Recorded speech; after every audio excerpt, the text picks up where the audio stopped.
আজি মোৰ কলেজৰ আটাইতকৈ মৰমৰ বান্ধৱীজনী বিয়া। তেতিয়া ওলাইছোঁ যোৰহাট লাডগলৈ বিয়া খাবলৈ। বহাগ মাহত যিহেতু মই এবাৰ চাকি এগছ জ্বলাব নোৱাৰিলোঁ, সেইবাবে ঢেকীয়াখোৱা বৰনামঘৰত সোমাই মই বন্তিভাগ জ্বলাই থৈ গ'লোঁ।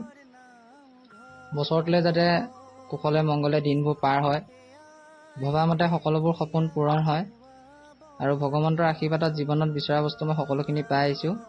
সেইবাবে তেখেতৰ চৰণত বন্তিগছি জ্বলাই বছৰটোলৈ সেৱা ভাগ ল'লোঁ।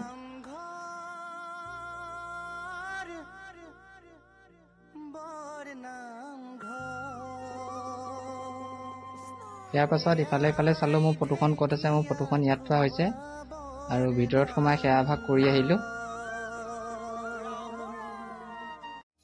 ইয়াৰ পাছত আমি বিয়াঘৰ পালোহি। পোনপ্ৰথমে আহি বিয়াঘৰত ভৰি দি হুঁচৰি জাককে পালোঁ, মনটো ভাল লাগি গ'ল। লগৰজনীয়ে ভাতটো খাই আছিল। মই ভনীয়েকক ক'লোঁ মই আহিছোঁ বুলি কোৱা, আৰু কৃষ্ণ অহা খবৰটো পাই তাই আধা ভাত খোৱাকৈ দৌৰা-দৌৰিকৈ আহিল। কলেজ শেষৰ প্ৰায় 2 বছৰ পাছত তাইক মই আজি লগ পাইছোঁ আৰু তাইৰ মনটো ইমানেই আজি ভাল লাগিছে, কলেজৰ দিনবোৰলৈ আমাৰ মনত পৰি গৈছে। ইয়াৰ পাছত মাহঁতৰ সৈতে ফটো ল'লোঁ আৰু দিনটো যিহেতু একো খোৱাই নাই, অফিচৰ পৰা বাহিৰে বাহিৰে গৈছোঁ, ৰিচিপশ্যনত গৈ খানাটো খাই ল'লোঁ। আৰু এনেদৰে হাঁহি ধেমালিৰ মাজেৰে মোৰ আটাইতকৈ মৰমৰ বান্ধৱীজনীলৈ যুগ্ম জীৱনৰ বহুত বহুত শুভেচ্ছা জনালোঁ। তাইৰ বৈবাহিক জীৱনটো সুখৰ হওক তাৰেই কামনা কৰোঁ।